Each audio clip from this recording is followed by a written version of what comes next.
राम राम दोस्तों और मेरी माताएं बहनें, आशा है कि आप सभी के ऊपर बाबा नीम करोली जी की अपार कृपा होगी।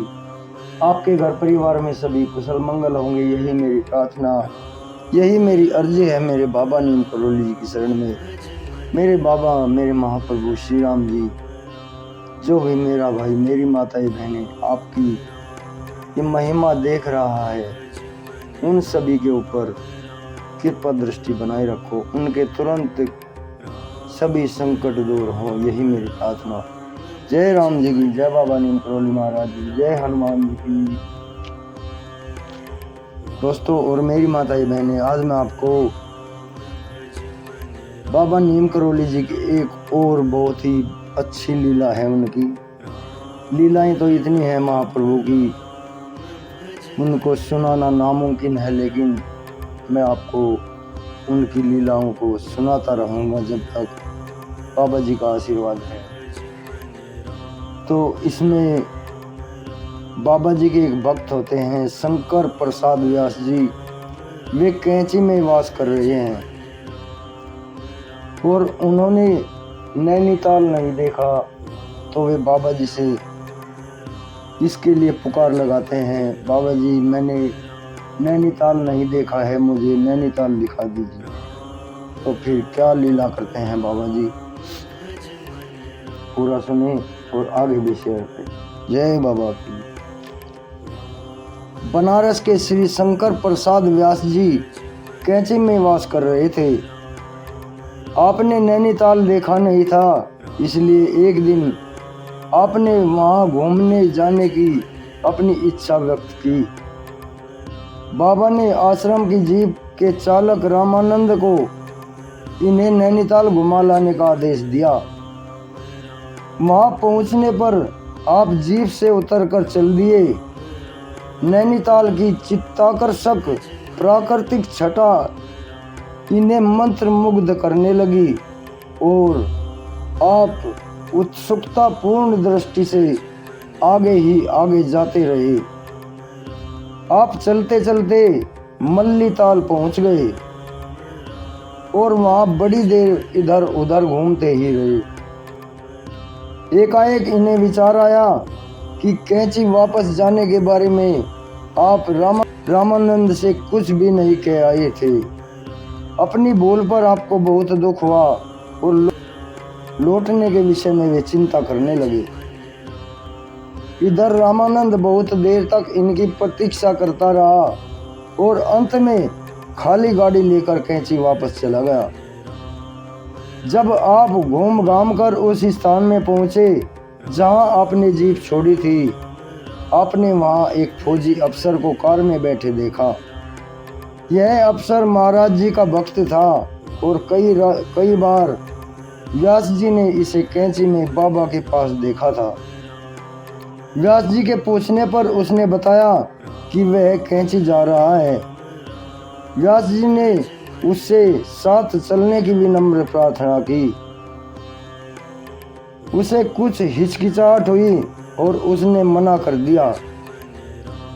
उसके इस व्यवहार से व्यास जी का दिल टूट गया और वे मन ही मन क्रुद्ध होकर कहने लगे, बाबा ने कैसे भक्त पाल रखे हैं। यदि मैं बाबा होता तो ऐसे भक्तों को मार मार कर भगा देता।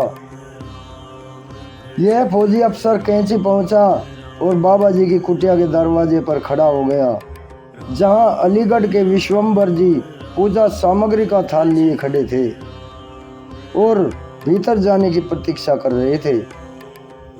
बाबा जी की कुटिया महिलाओं से भरी थी और सब महाराज जी का पूजन कर रही थी। बाबा ने माइयों को जाने की आज्ञा दी ताकि उनके भक्त विश्वम्भर को पूजा करने का स्थान मिल सके। जब महिलाएं बाहर आने लगी तो वह फौजी अफसर 1 2 3 यह कहते हुए उन महिलाओं को गिनती करने लगा। उनके बाहर आ जाने पर विश्वम्भर, फौजी अफसर भी और अन्य लोगों ने कुटिया में प्रवेश किया। बाबा एकाएक रुद्र रूप हो गए और उन्होंने फौजी अफसर पर मुष्टि प्रहार करना आरंभ कर दिया।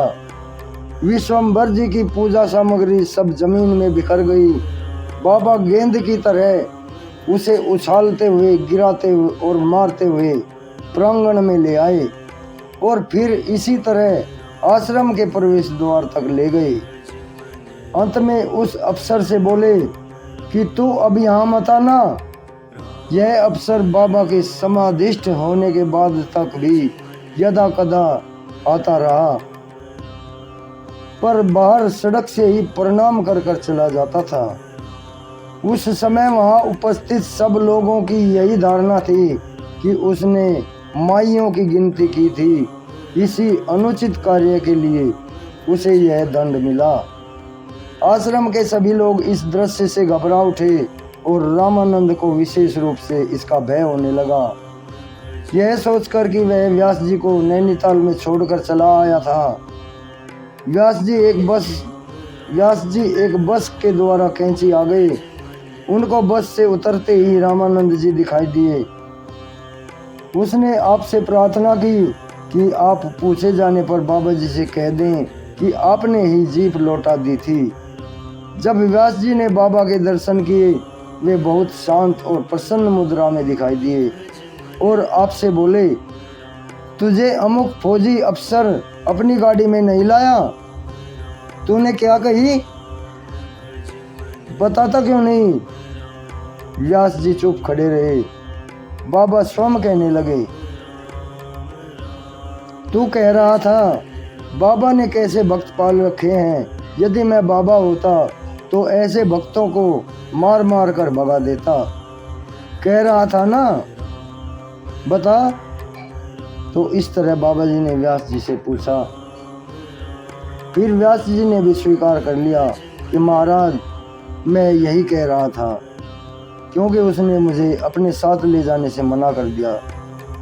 महाराज बोले, इसलिए हमने उसे मार मार कर भगा दिया।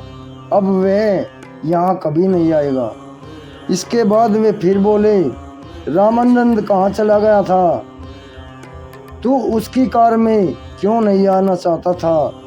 व्यास जी को बहुत संकोच के साथ कहना पड़ा, मैंने जीप लौटा दी थी बाबा, मैंने जीप लौटा दी थी बाबा। बाबा व्यास जी के मुंह की ओर देखकर मुस्कुराने लगे।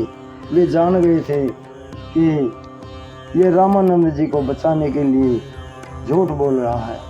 मेरे राखो लाज मेरे राम।